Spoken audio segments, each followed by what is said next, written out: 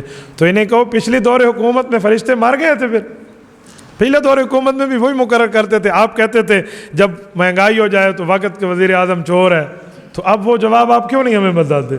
اور میں ان مولویوں کو بھی کہتا ہوں جو مولوی حمایت کرتے ہیں نا، تم ہمیں وہ کیوں حدیثیں آج کل نہیں سناتے جو حکمران چور ہو تو پھر عذاب کیسے آتے ہیں؟ وہ حدیثیں آپ کو بھول گئی ہیں. تو بھائی مہنگائی غلط ہے، عوام کی کنٹرول سے، قوت خرید سے باہر ہوتا جا رہا ہے، لہٰذا اس پر نظر ثانی کرنی چاہیے. اب لوگ بیچارے احتجاج ہی نہیں کریں گے تو کیا کریں؟ کوئی فرشتے کی بات نہیں ہے، مقرر کرنے کی بات ایسی نہیں ہے. وہ جو کوئی تفصیل ہے وہ علماء سے سمجھ لینا، آپ نے اس کو بازار کے نرخ سمجھ لیے ہیں، ایسا نہیں ہے. شریعت کی روح سے بچیوں کے نکاح کرانے کی کوئی عمر مقرر ہے یا کوئی عمر مقرر نہیں ہے، فگر نہیں ہے، نمبر نہیں ہے کہ اس نمبر میں اس فلاں جگہ آپ نکاح کرا لیں. جی نہیں، بلوغت کے بعد آپ نکاح کرائیں جس وقت آپ سمجھیں کہ بچی اب ماشاءاللہ ذمہ داری اٹھا لے گی. یوں نہیں ہے کہ بالغ ہوئی اور آپ نے پکڑ کے دوسرے کے گلے میں ڈال کے نکاح کرا دیا، یوں نہیں ہے، یہ ترتیب نہیں ہے، یہ خشک صوفی پنہ ہے. ہمارے ہاں لوگوں کو صوفی اس وقت سمجھا جاتا ہے جب اس کو گھر والی بتائے کہ آپ کی بیٹی بالغ ہے اور وہ باہر جا کے نکاح طے کرائے اور اگلے دن بھیج دے. یوں نہیں ہے بھائی، وہ جسمانی طور پہ بالغ ہوئی ہے، عقلی طور پہ تو ابھی بالغ نہیں ہوئی. اس کو کوئی سوچ سمجھ بھی تو دیکھیں. ہم دوسرے کے گھر کی عزت بنا کے دے رہے ہیں، دوسرے کے گھر کی لونڈیاں بنا کے نہیں دے رہے. ہم دوسرے کے گھر میں ذمہ داری بھیجنے والی، کل وہاں ذمہ داریاں نہیں اٹھائے گی. ماں نے ابھی اسے کچھ سمجھایا ہی نہیں ہے، روٹی سیدھی پکانی اسے آتی ہی نہیں ہے، اور اس کو اس کی ذمہ داریوں سے بیراور نہیں کہ جی بالغ ہو گئے تو شادی کرا دیں. یہ شریعت کی تعلیم نہیں ہے. کم از کم اس کو کچھ سمجھ بوجھ تو آنے دیں.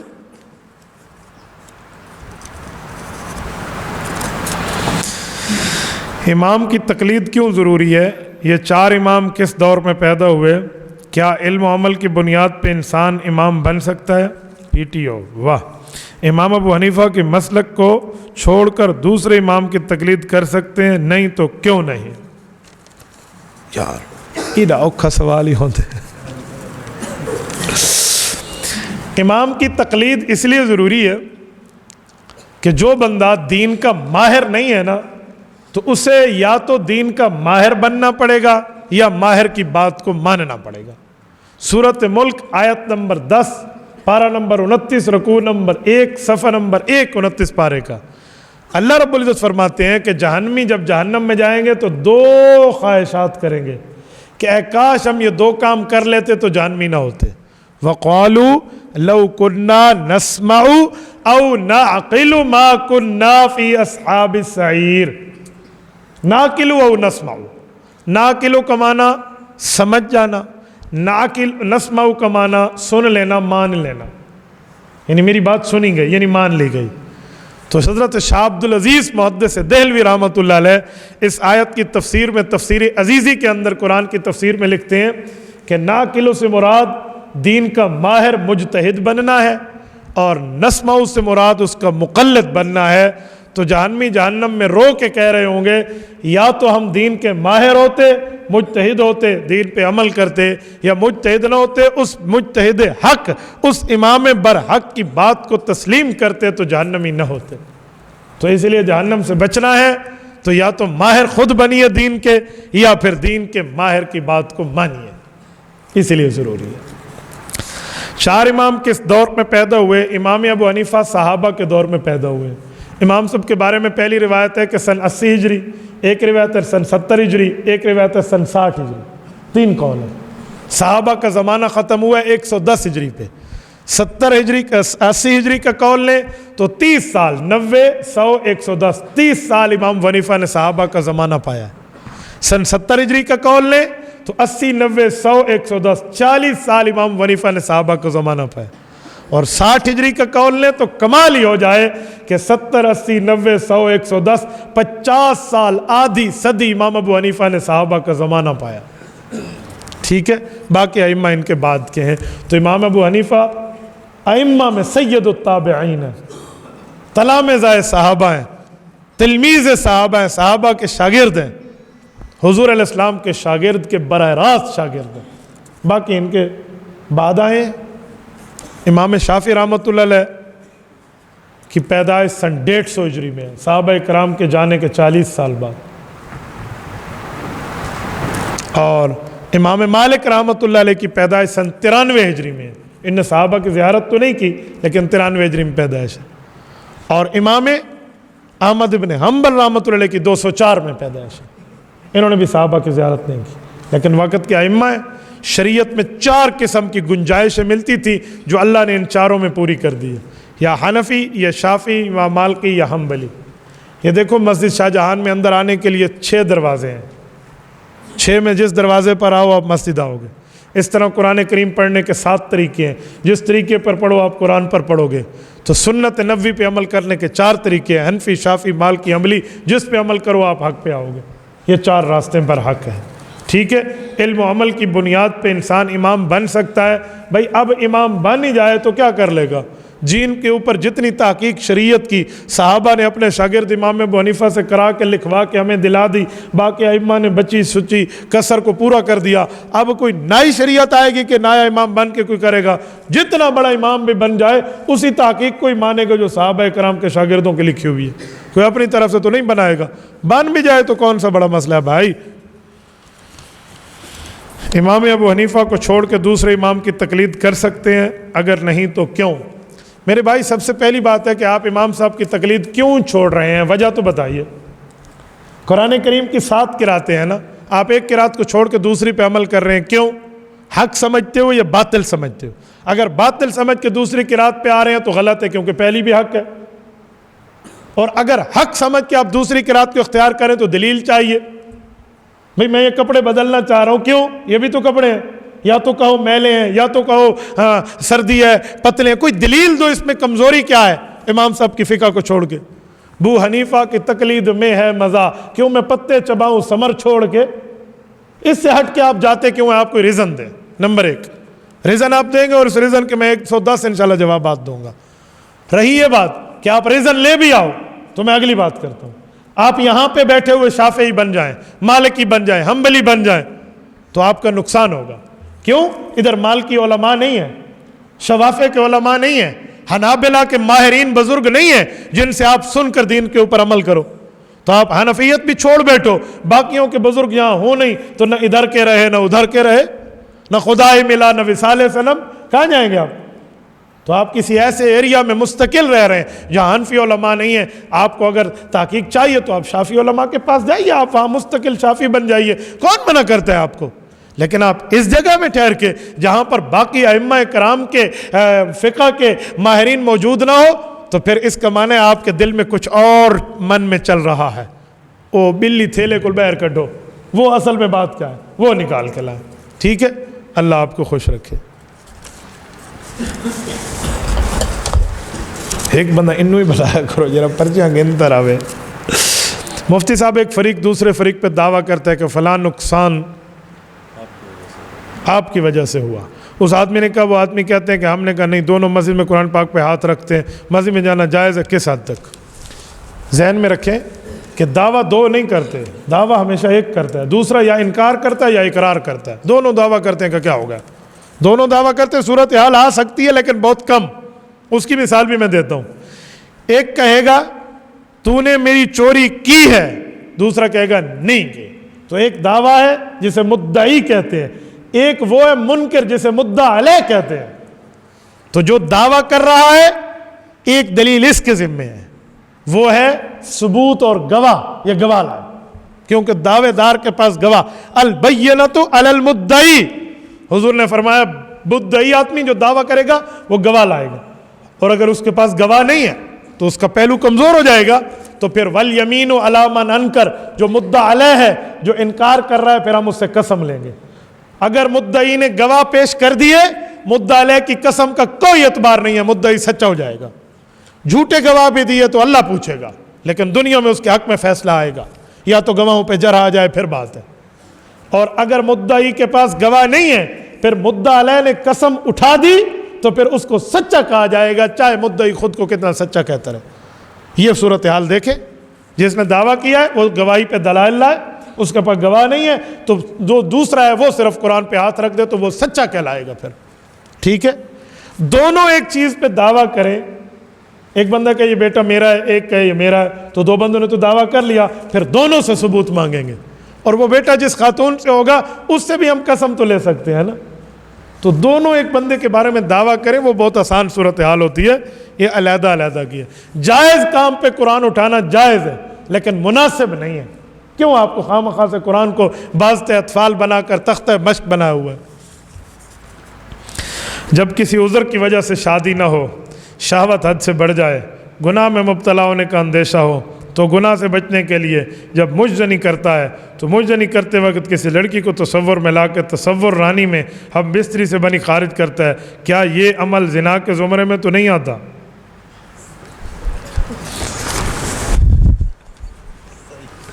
پوچھنے والے کی سوچ کو سلام ہے، میں اسے برا نہیں کر رہا، اچھی بات ہے.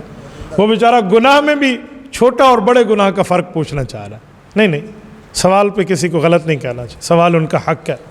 میرے بھائی، آپ نے گناہ بھی کرنا ہے تو پھر گناہ کی تفصیلات میں نہ پڑیں. گناہ ہے، تصور سے زنا نہیں بنتا، یہ آپ کو پتا.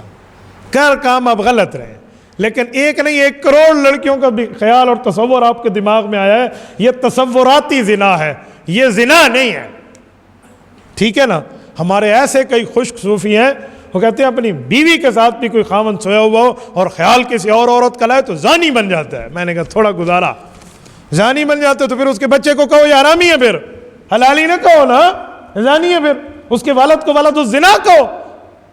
تو اتنا بھی دین مشکل نہیں ہے جتنا ہمارے والوں نے بنا رکھا ہے. بھائی آپ روٹی کھاتے وقت نعوذ باللہ نعوذ باللہ نعوذ باللہ، آپ پانی پیتے وقت سمجھے میں شراب پی رہا ہوں، پانی حرام ہو جائے گا؟ بولیے. بھئی آپ کا خیال حرام ہے، غلط سوچ آپ لا رہے ہیں، اس کا یہ معنی تھوڑی ہے کہ آپ کا پانی حرام ہو جائے گا. تو اس سے بچنے کی کوشش کریں. علماء نے تو لکھا ہے جو مجزنی کرتا ہے، ایک ہاتھ میں 15 پورے ہیں، ہر ایک مجزنی پہ یہاں 15 بچوں کی پیدائش قیامت میں ہوگا. کیا جواب دے گا بندہ؟ ایک ایک کا پین آف دا ڈیلیوری، درد سے برداشت کرنا ہوگا. ہمارے علماء تو اس سے منع کرتے ہیں، اس کو جلک کہتے ہیں عربی میں. اس سے بچیے، یہ جلک کے کام نہیں ہوتے. یہ مجزنی کب تک آپ اپنی جوانیوں کو نالیوں میں بہاتے رہیں گے؟ بھائی شادی کی ترتیب بنائیں، شادی کے معاملات سامنے رکھیں. ملعون من نکح الید، حدیث پاک میں اس بندے پہ اللہ کی لعنت ہے جو اپنے ہاتھ سے نکاح کر کے بیٹھ گیا. ہاتھ سے نکاح یہ مجزنی ہے. تو بھائی اس سے بچیے. یہ پتہ نہیں بے لذت گناہ میں آپ پڑ جاتے ہیں. آپ کی آخرت تو جائے گی، آپ کی جسمانی ساخت بھی جائے گی. اور ہمارے میڈیکل پیرا میڈیکل اسٹاف کے حضرات بزرگ بیٹھے ہیں، ان حضرات سے پوچھے، وہ بتاتے ہیں بندے کے جسمانی نقصانات بھی ہیں.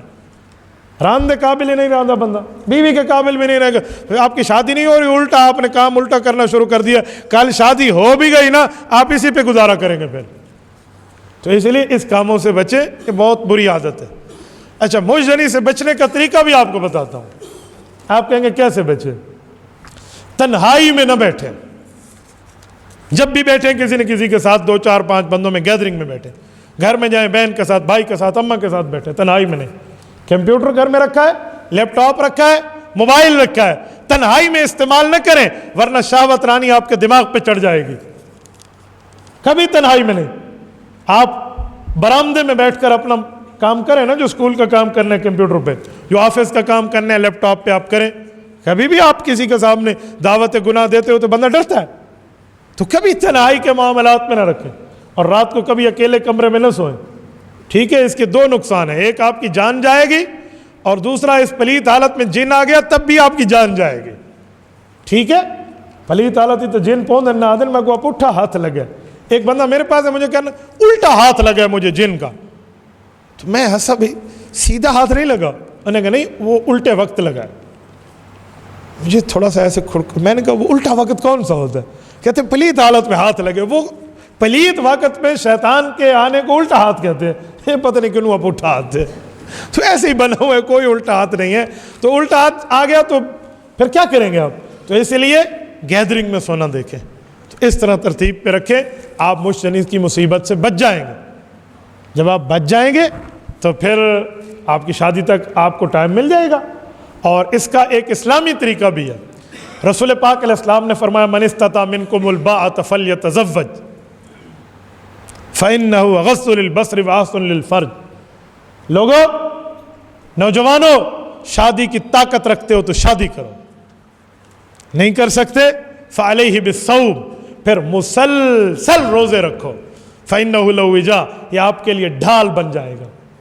مسلسل روزے رکھو، 2 4 5 10 دن کے روزوں سے شہوت بڑک اٹھتی ہے، مسلسل 2 2 3 3 مہینے چلیں گے شہوت کی کمر ٹوٹ جائے گی۔ آپ اس ترتیب پہ چلیں، انشاءاللہ تعالی مجزنی کے گناہ سے آپ بچ جائیں گے۔ سلام جناب مفتی عبدالواحد قریش صاحب، وعلیکم السلام ورحمۃ اللہ۔ 31 اکتوبر کو میرے بیٹے کا امتحان ہے، آپ صاحب سے خصوصی دعا کی التماس ہے، اللہ پاک آپ کے بیٹے کو امتحان میں کامیاب فرمائے۔ یہ دعا کریں کہ اللہ پاک ڈاکٹر پتہ نہیں کو امتحان میں کامیاب، معز بابر کو امتحان میں کامیاب کرے زندگی کا، ہاں اللہ پاک کامیابیاں عطا فرمائے، اللہ کامرانیاں عطا فرمائے۔ کہتے ہیں دنیا آخرت کے ہر امتحان میں اللہ پاک کامیابی دے۔ میں اس پہ آمین بھی اتنی پرچے ٹانک والو، آپ بیان چھوڑ کے صرف سوال جواب کی نشیزتی رکھ لو۔ دنیا آخرت کے ہر امتحان میں کامیابیاں عطا فرمائے۔ اس سے بہتر ہے آپ کہیں اللہ مجھے ہر امتحان سے محفوظ رکھے۔ کیوں آپ آخرت اور دنیا کے امتحانات مانگتے ہیں؟ جو پڑھ گئے ہیں اللہ اس سے کوئی امتحان دے، باقیوں اللہ امتحان سے ہمیں محفوظ رکھے۔ مردوں کے لیے سرخ اور زرد رنگ کا لباس عورتوں کی مشابہت ہے، اس لیے لباس کے معاملات میں آپ اس طرح نہ کریں تو بہتر۔ ہاں میرے خیال میں آپ کو شاید حضرت عطا اللہ شاہ بخاری رحمہ اللہ پہ کوئی بات نہ ہو کہ مجلس احرار اسلام سرخ قمیض پہنتے ہیں۔ حضرت عطا اللہ شاہ بخاری رحمہ، وہ مرزائیت کے مقابلے میں ہوتی تھی تو وہ سرخ قمیض کسی وجہ سے پہنتے ہیں۔ وہ قمیض اور لباس نہیں ہے، وہ ورزی ہے، ورزی کا حکم اور ہوتا ہے، وہ کچھ وقت کے لیے ہے۔ تو اس لیے حضرت عطا اللہ شاہ بخاری والی بات پہ اعتراض نہ کرنا، باقی عام طور پہ بطور لباس رکھنا یہ غلط ہے۔ ہم کس علاقے میں دعوت و تبلیغ کے لیے جاتے ہیں، اس علاقے میں ہماری 5 یا 6 کلومیٹر کے اندر تشکیل ہوتی ہے، تاہم نماز سفرانہ پڑھیں یا پوری؟ اچھا، تو 6 کلومیٹر پہ تو قصر نہیں آتی بھائی۔ آپ دعوت تبلیغ کے لیے جائیں اور 78 km کا سفر کریں، 78 کلومیٹر، پھر آپ پہ آئے گی سفرانہ نماز۔ اتنی دور آپ نے جانا ہو تو ہے، تو اس سے کم پہ تو نہیں ہے۔ اس علاقے میں جب ہم چلے جاتے ہیں تو ادھر ہم سفر پڑیں گے یا پورا مہینہ تشکیل ہوتا ہے، 1 مہینہ تشکیل ہوتا ہے؟ آپ ایک بار پھر سوال کریں ذرا۔ میں نے کہا ملتان تشکیل ہو گئی ہماری 1 مہینے کی تشکیل ہے اور 1-2 کلومیٹر کے اندر اندر ہے، تو ہم سفر پڑیں گے یا قصر؟ رائٹ، یہ پوچھنا چاہ رہے ہیں کہ ہم کسی ایسے علاقے میں گئے ہیں جس علاقے میں ہم مسافر ہیں، لیکن وہاں تشکیل لمبی ہو گئی ہے، ہم مقیم ہو گئے ہیں وہاں پر، وہاں سے اگر ہم کسی جگہ جائیں تو پھر جس جگہ آپ مقیم ہو گئے ہیں تو اس جگہ سے بھی اتنے کلومیٹر کا سفر ہے تو پھر بات بنے گی، ورنہ نہیں۔ ٹھیک ہے، اتنے سے آگے کا سفر ہے تو پھر ہے، ورنہ مقیم کی حالت میں تو آپ کو قرب بن جائے گا، پھر آپ کو پوری نماز ہے۔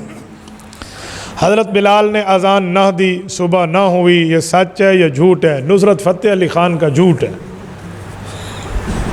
یہ اس غزل میں آپ نے سنا ہے نا، اذان سحر نہ دی قدرت خدا کی دیکھ نہ مطلق سحر ہوئی، یہ ڈرامے بازیوں کے اشعار ہیں، کوئی شریعت میں اس کو ثبوت نہیں ہے۔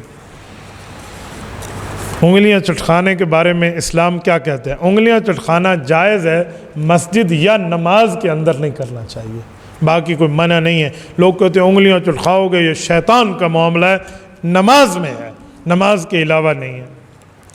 مفتی صاحب اگر وتر نماز کی آخری رکعت میں دعائے قنوت پڑھنا بھول جائیں تو کیا کریں؟ سجدہ سہو کر لے یا پھر سے پڑھے؟ دعائے قنوت بھول جائے تو سجدہ سہو کرے، یعنی آخری اتحیات میں جب عبدہ و رسولہ کر لے تو ایک طرف سلام پھیر کے 2 سجدے کرے گا، پھر شروع سے اتحیات پڑھے گا۔ ٹھیک ہے، تو دعائے قنوت کی جگہ آپ نے بھول گئے تو یہ کر لیا۔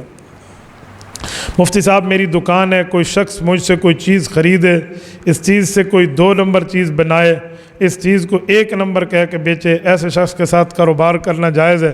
بھائی آپ وہ چیزیں بھی لکھ دیتے نا، آپ کون سی چیز خریدتے اور بیچتے ہیں، تاکہ مسئلہ کھل کے سامنے آ جاتا۔ میرے خیال میں آدھا جائز ہے اور آدھا ناجائز ہے۔ اس کی وجہ یہ آپ سے کوئی دودھ لے کر جائے اور آگے وہ شراب میں ڈال کے دے دے تو یہ آپ کے لیے دودھ بیچنا تو جائز ہے اور اس کے لیے حرام ہے، تو آدھا جائز آدھا ناجائز۔ پہلے آپ چیز تو بتائیں کہ وہ کون سی چیز ہے جو آپ 1 نمبر دے رہے ہیں اور آگے وہ 2 نمبر کر رہے ہیں، پھر اس کی نوعیت دیکھ کر میں بات کر لوں گا۔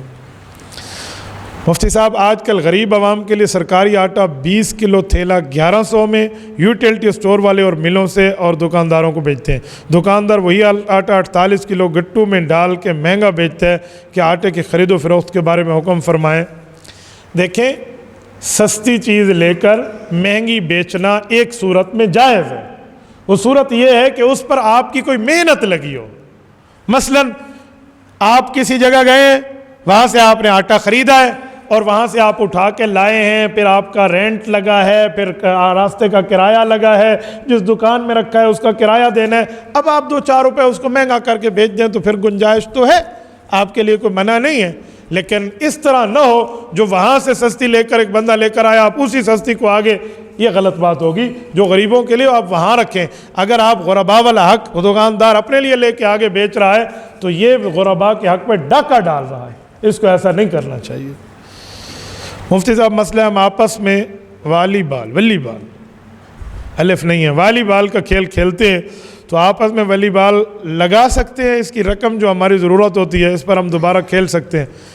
میرے خیال میں شرط لگانا کہہ رہے ہیں، حرام ہے بیٹا، آپ نہیں کر سکتے، غلط ہے، آپ نہیں لگائیں۔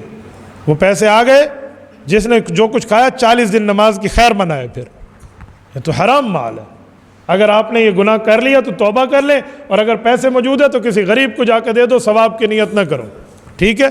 یہ غریب کو نہیں دیتے تو کسی جگہ سے طوطے خرید لو، چڑیا خرید لو، مینا خرید لو اور اڑا دو، ٹھیک ہے؟ جب تک اڑتی رہے گی آپ کو دعائیں کرے گی، اللہ چاہے گا تو ثواب ملے گا، ورنہ نہیں ملے گا، کیونکہ حرام مال پہ ثواب کی امید نہیں رکھتے۔ مفتی صاحب، اذان شروع ہو جائے تو باتھ روم جا سکتے ہیں، مغرب میں وقت کم ہوتے اس کی وضاحت فرمائیں۔ حرام نہیں ہے، گناہ نہیں ہے، آپ پر پیشاب کا تقاضا زیادہ ہے تو آپ جا سکتے ہیں، کون سا آپ کو منع کیا گیا ہے اس پہ؟ مفتی صاحب، جب بریلویوں کی میلاد ہو اور دعوت دیں تو کیا شرکت کر سکتے ہیں؟ وہ لوگ ہماری مسجد میں 5 وقت کی نماز پڑھنے آتے ہیں، جمعہ میں پڑھنے آتے ہیں۔ بھئی میلاد بریلویوں کا کیا معنی؟ بریلوی پیدا ہوتے ہیں، میلاد کا معنی تو ہوتا ہے پیدا ہونا۔ بھئی میلاد رسول اللہ کا ہوا ہے، یہ کسی بریلوی دیوبندی کا میلاد نہیں ہے، میلاد اللہ کے رسول کا ہے۔ ہر اس پروگرام میں آپ جا سکتے ہیں جو بدعت سے خالی ہے، بس آپ کا دوست کوئی بھی ہے، لیکن اگر بدعات ہیں، رسومات ہیں، رسم و رواجات ہیں، آپ اس پہ مت جائیے۔ آپ کیوں اپنے ایمان کو اوپر رندہ چلانے پہ بیٹھے ہیں؟ اگر سنت کی پابندی سے، شریعت کی پابندی کا کوئی پروگرام ہے، وہ دین اسلام کے لیے ہے، اس میں کسی قسم کی کوئی بدعت اور شرک کے معاملات نہیں، آپ جا سکتے۔ نماز میں صورتیں الٹی ترتیب سے پڑھیں تو سجدہ سہو نماز میں مکمل ہوگا، مثلا سورۃ قریش کے بعد الم تر کیف پڑھ لی، جی اس سے کوئی سجدہ سہو نہیں آتا، یہ سنت کے خلاف ترتیب ہو جاتی ہے، لیکن اس سے نماز میں ثواب میں تھوڑی بہت کمی ہو جاتی ہے، لیکن آپ کی نماز ہو جائے گی، اس کے لیے سجدہ سہو کرنے کی ضرورت نہیں ہے، اگرچہ الٹی ترتیب پہ کوئی پڑھ لے۔ مفتی صاحب، عورتوں کا قبرستان جانا کیسا ہے؟ پوری وضاحت سے بات کریں۔ میں کئی بار وضاحت سے کر چکا ہوں، میرا اس عنوان پر جمعے کا ایک خطبہ موجود ہے، آپ یوٹیوب پر میرا چینل مفتی عبدالواحد قریشی سرچ کریں، آپ کو میرے جمعے کا بیان مل جائے گا کہ عورتوں کو قبرستان میں جانے کے دلائل۔ عورت کا قبرستان جانا جائز ہے، کوئی منع نہیں ہے، جو منع ہے اس کی وجہ ہے، وہ یہ ہے کہ وہ عورتیں ادھر جا کر شرک کریں، وہ عورتیں ادھر جا کر اونچا روئیں پیٹیں، شور شرابہ کریں، گریبان کھولیں، بال نوچیں اور جو ہے نا ماتم شروع کر دیں۔ یہ قبرستان میں دنگا فساد، یہ حرام ہے، ناجائز ہے، منع ہے، اس لیے عورتیں نہ جائیں۔ لیکن کوئی عورت اس طرح نہیں کرتی، سنت کی پابند جا کر، پردے کی پابند جا کر اپنے ابے کی قبر پہ جاتی ہے، امی کی قبر پہ جاتی ہے، خاوند قبر پہ جاتی ہے، بیٹے بھائی کی قبر پہ، بیٹی قبر پہ جاتی ہے، صرف آخرت قبر پہ جاتی ہے آخرت کی یاد لینے کے لیے، تو جائز ہے، منع نہیں ہے۔ کنت نہیتکم عن زیارت القبور فزوروها فانها تذکر الاخرہ، اللہ کے رسول نے فرمایا میں نے تمہیں قبروں پہ جانے سے منع کیا تھا، اب جاؤ، میں تمہیں اجازت دے رہا ہوں، اس سے آخرت کی یاد آتی ہے۔ تو بھائی یہ کام کوئی مرد کرے تب بھی نہ جائے۔ لوگ کہتے ہیں عورت قبرستان جائے گی ننگی نظر آئے گی، میں نے کہا کیوں؟ نیچے سے کسی نے کوئی اسکیننگ ڈور لگائے ہوئے، ایک نے کہا پتھر اپنے یہاں جو ہے نا شلوار میں پتھر لٹکا کے جائے تو عورت ننگی نظر نہیں آئے گی مسجد ہے، ورنہ میں اس سوال کو بہت اچھی طرح سے جواب دیتا. یہ ایسی فضول سی باتیں ہیں، کوئی پتھر وتھر کی بات نہیں ہے. زید اور عمر دو بھائی ہیں. زید کراچی میں کمپنی میں محنت کر کے کماتا ہے، 2 پلاٹ بھی خرید لیے، اور ان 2 پلاٹوں میں جب باپ کی جائیداد میں تقسیم ہوگی تو ان پلاٹوں میں عمر کا حق ہوگا یا نہیں؟ جو زید کماتا ہے وہاں پر اگر اس کو تجارت ابو نے اپنے مال سے شروع کر کے دی ہے تو وہ جتنا کمائے گا سارے ورثاء کا حق ہوگا. اگر اس نے اپنے پیسے سے کمائی کی ہے، اپنے پیسے سے کاروبار شروع کیا، اس میں ابا جی کا کوئی دخل نہیں ہے، وہ اس کے اپنے ہیں، چاہے 1 لاکھ پلاٹ خرید لے. ابے والے کاروبار کو جتنا آگے بڑھائے، چاہے صبح 4 بجے یہ دکان پہ جائے اور ایک بھائی دن 2 بجے جائے، وہ اس کے برابر کا شریک ہے، کیونکہ ابا جی نے کام شروع کیا. ٹھیک ہے، اپنا پرسنلی ہے تو پرسنلی ہے. کچھ لوگ غلطیاں بھی کرتے ہیں پھر روتے بھی ہیں، اچھائیاں بھی کرتے ہیں اور بڑا دل بھی کرتے ہیں پھر چھوٹا بھی ہو جاتا ہے. ایک شخص فوت ہوا، اس کی ملکیت میں 4 کنال تھے، تو بڑا بھائی کہنے لگا یہ 3 کنال میری ہیں، باقی ایک میں وراثت کرو، اس میں مجھے حق دو، باقیوں کو تقسیم کرو. باقیوں نے کہا کیوں؟ کہا یہ 4 کنال جو 3 میں سے 3 میں نے خود خریدی تھی. تو اس نے کہا ابے کے نام پہ ہے. کہا ٹیکس سے بچنے کے لیے میں نے ابے کے نام پہ کر دی تھی، تو اس کا کوئی ثبوت نہیں ہے اس کے پاس. تو اب یہ 4 کنال ابے کے اور سب میں تقسیم ہوگی. اب بڑا جتنا کہتا رہے، اس وقت ٹیکس سے بچنے کے لیے تو نے کیوں ڈنڈی ماری تھی؟ اس وقت تو نے ڈنڈی ماری تھی، اب شریعت کا حکم آ کر ڈنڈا لگے گا تو پوری بات ہو جائے گی. کیا سید کے لیے زکوٰۃ لینا جائز ہے یا نہیں؟ سید زکوٰۃ نہیں لے سکتا، سید کو زکوٰۃ منع ہے. نبی پاک کے زمانے میں سید کو خمس ملتا تھا، اس زمانے میں کچھ نہیں ملتا. حکومت سے بات کریں، تبدیلی کو کہیں کہ تباہی نہ مچائے نا، تو وہ دے گا. اگر مسجد کے امام جمعہ کے مقرر وقت پر نماز نہ پڑھے، آدھا گھنٹہ لیٹ کرے، اکثر لوگ لیٹ ہو جاتے ہیں، تو کیا کریں؟ وہ کسی اور مسجد چلے جائیں. میں امام مسجد کو پابند نہیں کرتا کہ وہ ان کے لیے اپنا بیان چھوٹا کر دے. کیوں بھائی؟ امام مسجد ہے، کوئی ملازم تھوڑی ہے، امام مسجد ہے. آپ نہ پڑھیں، کسی اور مسجد میں جا کے پڑھ لیں. بھائی اگر امام نے کوئی 2-4 منٹ لیٹ کر دی ہے، بات کوئی لمبی سمجھانے میں ہو گیا تو کیا ہو گیا آپ کو؟ فلم 2.5 گھنٹے کے لوگ دیکھ لیتے ہیں تو خیر ہے، ادھر 2 منٹ لمبے جائیں، جی بس کریں بس کریں. امام کو وہ کہتا ہے جو سب سے آخر میں آتا ہے، جو شروع میں آ کے مسائل سن رہا ہوتا ہے وہ کبھی نہیں کہتا بس کریں، وہ کہتے ہیں حضرت اور بتائیں اور سنائیں اور سمجھائیں. جو آخر میں آتے ہیں ہو جلدی کرو، چھیتی چھیتی میں تو جانا ہے، تو وہ کہے گا جی 2 منٹ اوپر ہو گئے. میں امام کو کہوں گا ٹائم کی پابندی ضرور کریں، لیکن ایسے بندوں کے لیے کیا ترتیبیں ہیں بھائی؟ اس کا معنی ہے وہ جمعہ نماز میں امام پر کوئی احسان لگانا آتے ہیں. حضرت صاحب کیا عورتیں پیر کی بیعت ہو سکتی ہیں؟